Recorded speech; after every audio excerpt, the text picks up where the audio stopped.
Yeah. Raymond and my husband worked on the railroad more recently, like in 40, what was it, 46? 1946. 1946. They went and pounded those Pounded nails. Yeah. How old were you then? 15. 15. Well, if you were 15, I was then 15 Tad's a and little 16. bit older. Yeah, I was 15 and He would be 3 years older, so he'd be yeah, about I worked a year earlier than Ted did you? out in Nevada. And then What year was that? when I was 15, Yeah. What year? 1946. That's after That was the right war. after the camp? Right after camp, yeah. Okay. Were you in the camps? Were you at Topaz? Yeah, I was in Hart Mountain. Oh, Both of us. Hart Mountain. Yeah. Oh. We Yeah. We were classmates in Hart Mountain. Oh, really? Yeah. Were high school or? Yeah. Yeah, we were in junior high actually. Junior high? Yeah, junior high.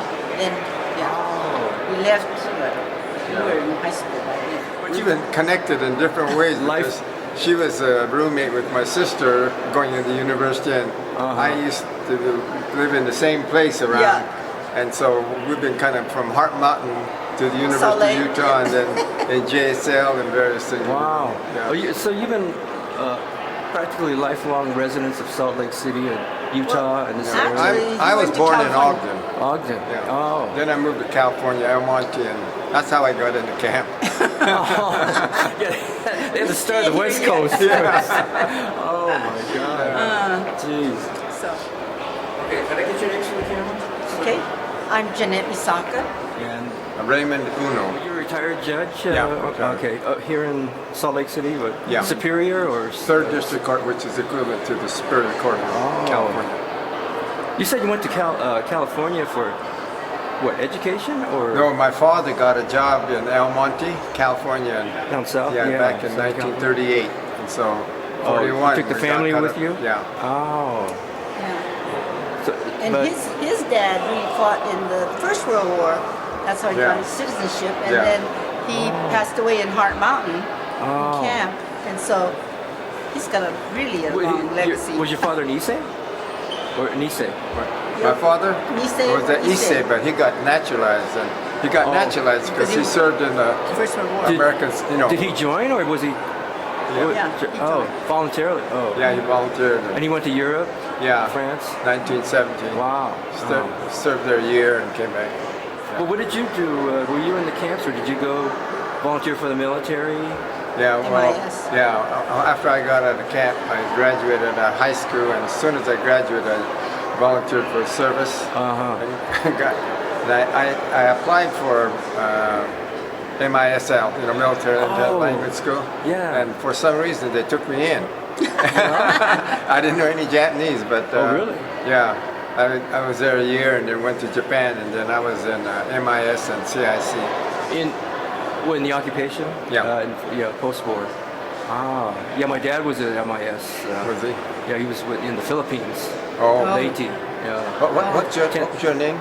Fujimoto. Masami. My dad was Masami Fujimoto. He was a Kibe.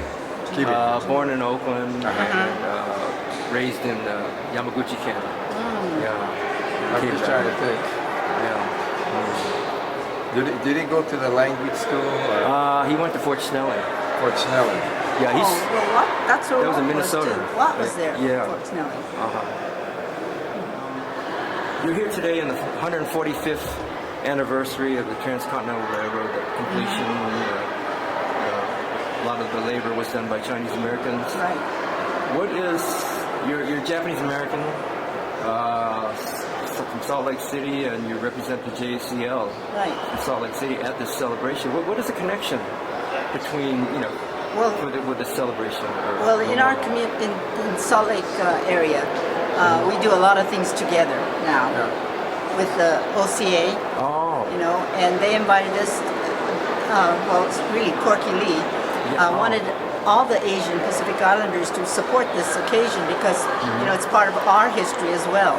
And so we decided, we'll join and help because it is a part of, especially Utah history that needs to be told. And so we're here to support them. Is there a lot of that getting along together? The Chinese, Japanese, and other Pan-Asian groups here in Salt Lake? And we get along quite well. Yeah. It's amazing. Wow. But we have a lot of newcomers. We have a lot of new Asians coming right. into the city. But the Chinese and the Japanese were the first. I see. Yeah. And then the Koreans came in. Koreans after- came a little after bit later, Korean and War. Filipinos. Yeah. They're more recent.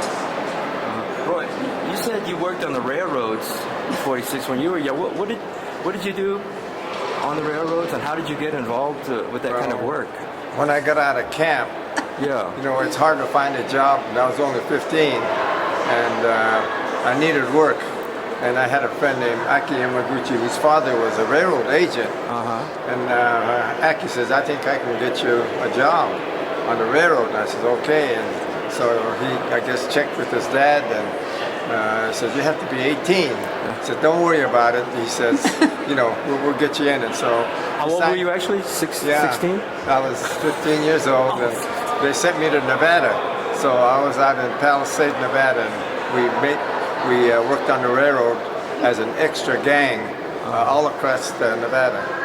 So what did you do? You actually laid Well, rails? we put the Spike. rails You're where kidding. the railroad tracks. We put the ties in, the rocks in. Then we put the plates on. Then we put the rails in. Then we You hit. actually did it the old way, where you actually Right. lifted. Yeah. And Some of it, but they had, what do you call it? Anyway, it was there to lift up the rails, but we'd have to guide the rails and things like that. But like the railroad ties and so forth, they'd drop it off, and then we'd have to lift it and put it in, and the railroad plates, that they put the tracks on, we have to dump those out. And I got a big scar up here where I was going down, he was coming up and hit me right in the head. And, Wow. Yeah. so you would admit that was dangerous and hard work. Oh yeah, Oh. it was.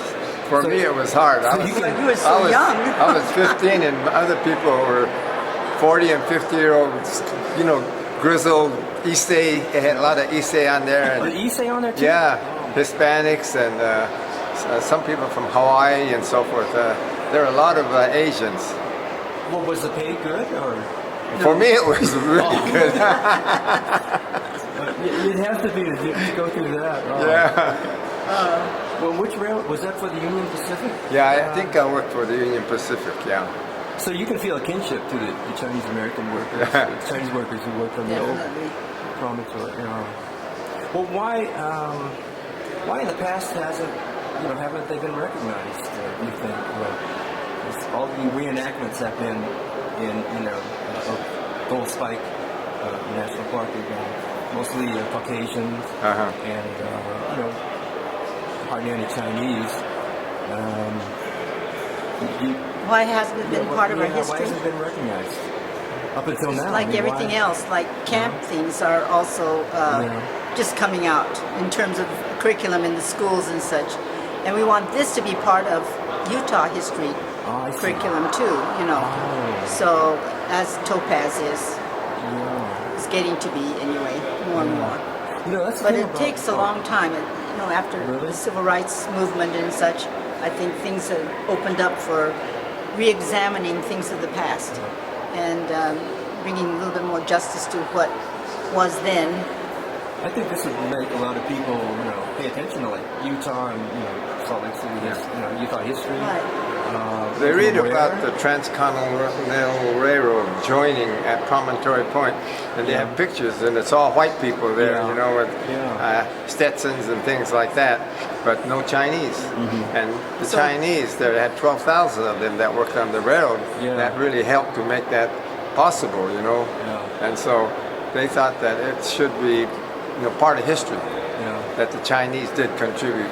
I heard a lot of them died on working on the Oh, railroads, yes. doing the dangerous work.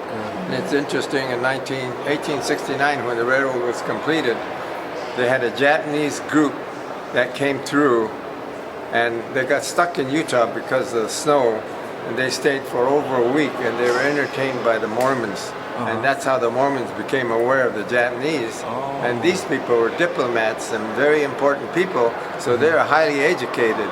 And so they were very, the Mormons are very impressed with the Japanese coming through here. Yeah. So that's kind of a historical thing too. Wow. So The thing about history, a a lot of new things are, especially Japanese American history, a lot of things new have been brought up. You know, we were finding new things about our history, like the detention camps, the incarceration camps in Hawaii. That's Before right. we didn't know We anything didn't know about. that they had one. But they We do. were saying, history books were saying, you know, we were all incarcerated here on the West Coast, but nobody was incarcerated in Hawaii. Yeah. But now we find out that they There was. were. Yeah. And they took, I guess, you know, the A-list of Buddhist priests, journalists, Yes, teachers. the leaders. Yeah, the leaders of the community. community. Yeah. And In fact, I just got a tape that talks about the Hawaiian camps. yeah, because a lot of the history might go, you know, Right, unnoticed, exactly. unrecorded. Uh-huh.